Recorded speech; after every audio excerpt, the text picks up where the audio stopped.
What's up everyone, this is CyberKnight, and today I have some Yu-Gi-Oh news for you guys. It looks like we finally have the effect for, I guess, YUSEI's new Synchro monster, and it is Shooting Riser Dragon. So yeah, if you guys hadn't heard about this card, like I said, this was actually revealed, I guess, about a month ago when we had that other Yu-Gi-Oh news, but we didn't know its effect and everything too. But basically we knew it's going to be like a new Stardust Dragon, and it looks like it's basically a younger version of Shooting Star Dragon, which looks pretty cool. I like how, I guess that's the idea they're going with, and it's just cool to see something like this anyway. And like I said, it's basically, I guess, a new dragon for YUSEI. I wonder if it kind of goes with the alternate timeline, you know, with like a Cosmic Blazer or something, you know? It'd be cool if there's some kind of story with it. But anyway, it's actually a really good card too, and it is a Shonen Jump promo for Japan, V-Jump promo. So I have no idea where we're getting this in English too, by the way. I just thought I would point that out. But anyway, let's go ahead and talk about its stats, and yeah, then we'll talk about what it can do and everything. So, of course, like I said, it is Shooting Riser Dragon.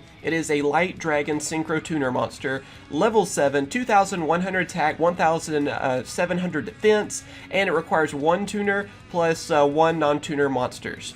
And of course, its effect is, if this card is Synchro Summoned, you can send 1 monster from your deck to the graveyard with a level lower than this card's on the field, and if you do, reduce this card's level by the set monster's level, but you cannot activate the effect of that monster or cards with the same name for the rest of this turn.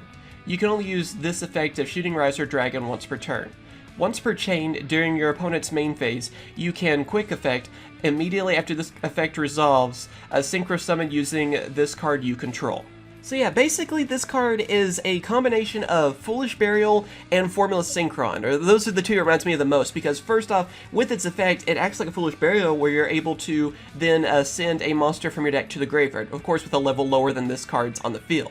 So unfortunately, no Destrodo shenanigans going on there, right? That was the first thing I thought about when I read that effect, and of course didn't have that part of it. It would be a great way to send Destrodo, but yeah, that's not going to work together. But you do have plenty of other good options. I mean, think about all these different decks out there where you want to use Foolish Burial anyway, get a monster to the graveyard. I mean, I've seen a lot of people talk about this too, but you could use like Fairy Tale Snow really easily with this. I mean, it is, you just able to send it to the graveyard and use its effect and everything too on that, and that can even be like an instant Black Rose Dragon. I mean, that's like a really obvious strategy there, but that's something you can do because you're lowering the level. You can get Snow back to your side of the field. You then have a level 3 Synchro Tuner monster, and then Snow, which is a level 4. There you go. You can go for a level 7 Synchro, which could be Black Rose, really easily for that. And of course, there's other options too. I mean, just think about all the different decks out there where you use Foolish Burial, and you don't mind sending cards to the graveyard like that, and also you're setting up this card to help you go for a different Synchro Summon.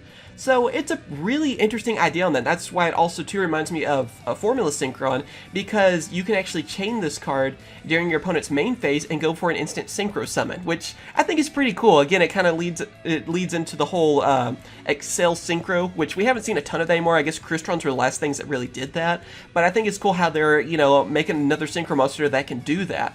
And I mean, yeah, it's a great card because of those different things too.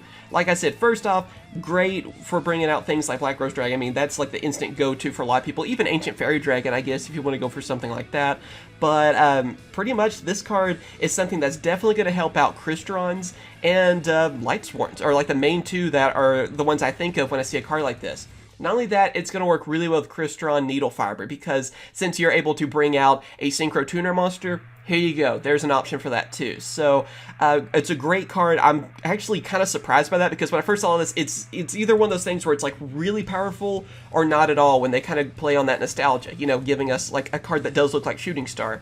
And I'm glad to say that this card does look really amazing, and it's one I want to try out. I mean, honestly, I would want to get it anyway because it's like a younger version of Shooting Star. So I think that's cool, but yeah, I'm really happy to see it's a good card, and I think we're going to see a lot of this one too when it comes out. So yeah, tell me what you guys think about this card. Do you like it? Do you not like it so much? And what deck do you plan on trying it out with? And of course, I'm glad just to see something new for Synchros that looks like a good card. So hope you guys have enjoyed. As always, thank you guys for watching. Be sure to hit that like button if you did enjoy this video. Like I said, let me know what deck you guys plan on using this card with, if you do plan to use it, and in the comments down below, because I know there's got to be more options. But like I said, It's just Crystrons are always the main thing I think of now with Synchros, and I'm glad to see something that's going to work really well with Needle Fiber too. That's why I'm hoping maybe this will be thrown in to Flames of Destruction, and we'll also get Needle Fiber in that, and it could be a really sought after card then too if that does happen. But yeah, we'll just have to wait and see. So as always, thank you guys for watching. All the info will be in the description. You guys want to check it out for yourself. Be sure to subscribe for more Yu-Gi-Oh news, and of course I will. Catch you guys later. See ya.